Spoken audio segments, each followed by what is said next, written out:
Eyes are a portrait's most vital aspect, so it makes sense to pay particular attention to them when retouching. And with a few simple edits you can really make them pop. This is my start image here, and I'm going to show you how to achieve something like this. So I'm just going to open up my Eyes Before JPEG into Photoshop, and I'm just going to hit F7 to summon my layers panel, which you can also find by going to Window and Layers. And the first thing I'm going to do is to create a curves adjustment by clicking the create adjustment layer icon and choosing curves, and you can see that gives me a new layer that I can use to adjust the tones. So I'm going to click on the top of my curve line somewhere around here and drag up to lighten the entire image, and then make a second point down here and drag down to boost contrast. And now if I press Command or Control and I, you can see that inverts the layer mask on that curves adjustment layer.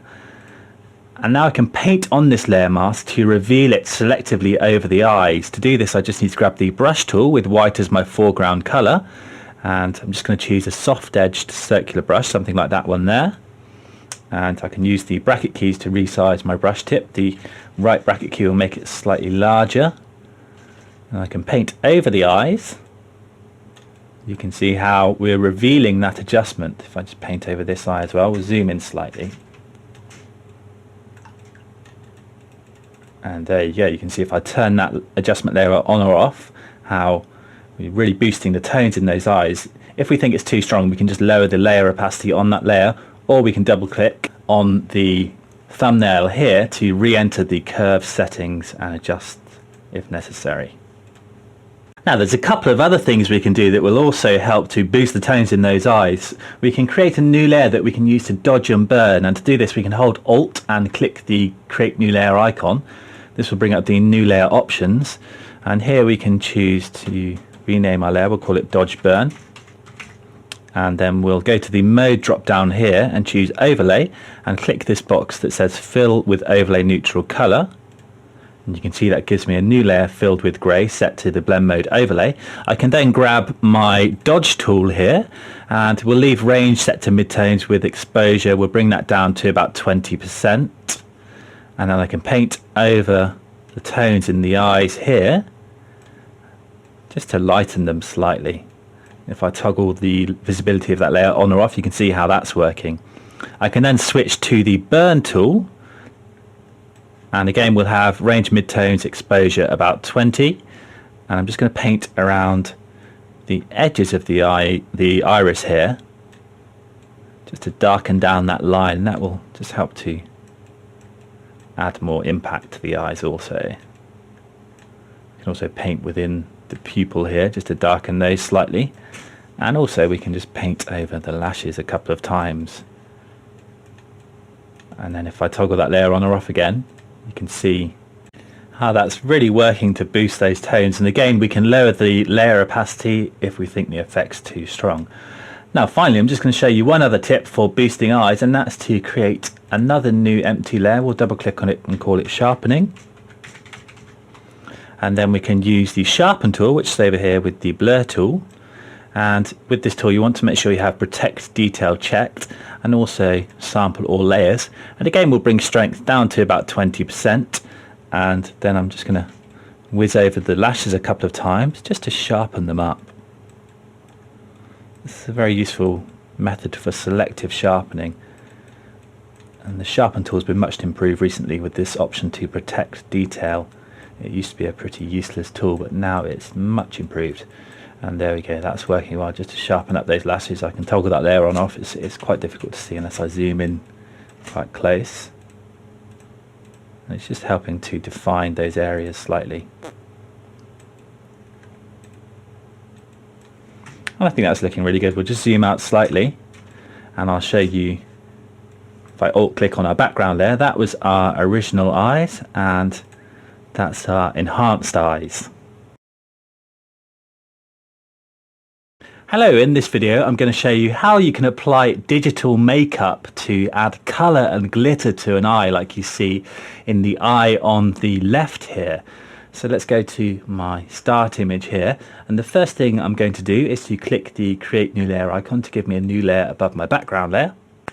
Then let's just zoom in slightly, and I'm going to grab the brush tool, and before I paint I'm just going to change the blend mode of this layer from normal to colour, and this way we can paint colours but allow the detail to show through from the background. So we can choose a colour for our eye makeup by clicking on our foreground colour down here.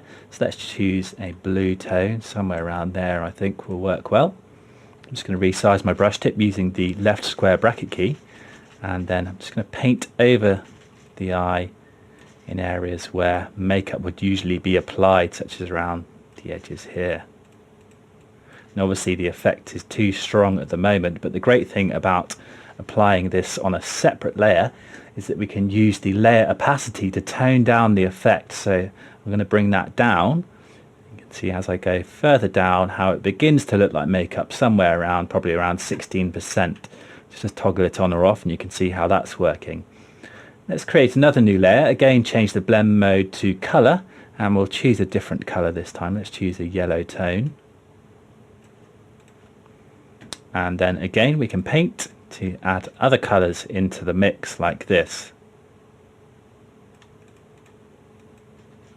And once more we can lower the layer opacity to tone down the effect, and this will give our makeup more depth. Let's just add a third colour. We could choose a red tone this time. Somewhere around there I think. And once more just paint again. And you can see this time I've forgotten to change the blend mode to colour, but that's fine because we can do it afterwards. So let's change it now from normal to colour, and then lower the layer opacity once more to tone down the effect. And I'm happy with the colours there, so now I'm going to add some glitter. I'm going to do this again on a new layer. Let's call this layer glitter.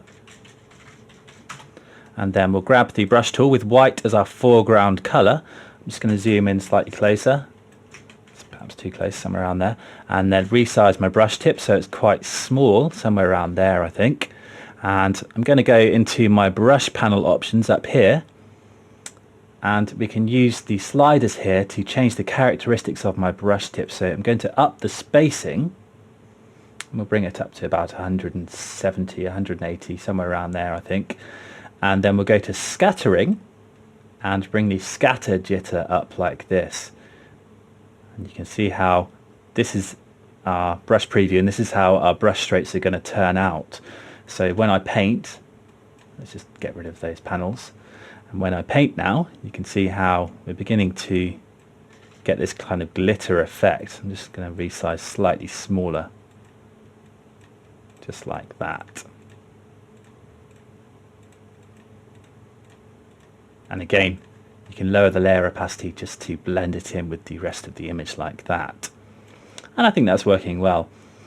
The great thing about having all of these on different layers is that you can always go back to a layer and erase parts that you don't want. So for example, I think there's a touch too much blue there, so I'm going to go back to that layer, hit E to grab the eraser tool. Let's choose a soft brush for my eraser, and then paint to erase certain areas like this. And the other great thing about having all these things on separate layers is that you can apply them very quickly and easily to the other eye. So I'm just going to hold shift and click on my top layer there, and you can see that will select all of them because I have my lower layer selected there. And then I'm going to hit Command or Control and G to group them together, and then Command or Control and J to create a copy of that group. And then I can grab the Move tool, and you can see I have Show Transform Controls checked up here, which gives me my bounding box. I can right click on the bounding box and then left click on the bounding box, then right click inside the bounding box and choose flip horizontal, and then drag my copy over here. So you can see how we can very quickly and easily duplicate the makeup and apply it to our other eye, and then we just need to fine tune the positioning using the bounding box here, and then hit enter when you're happy. So there we go, that's how you can very quickly and easily apply digital eye makeup.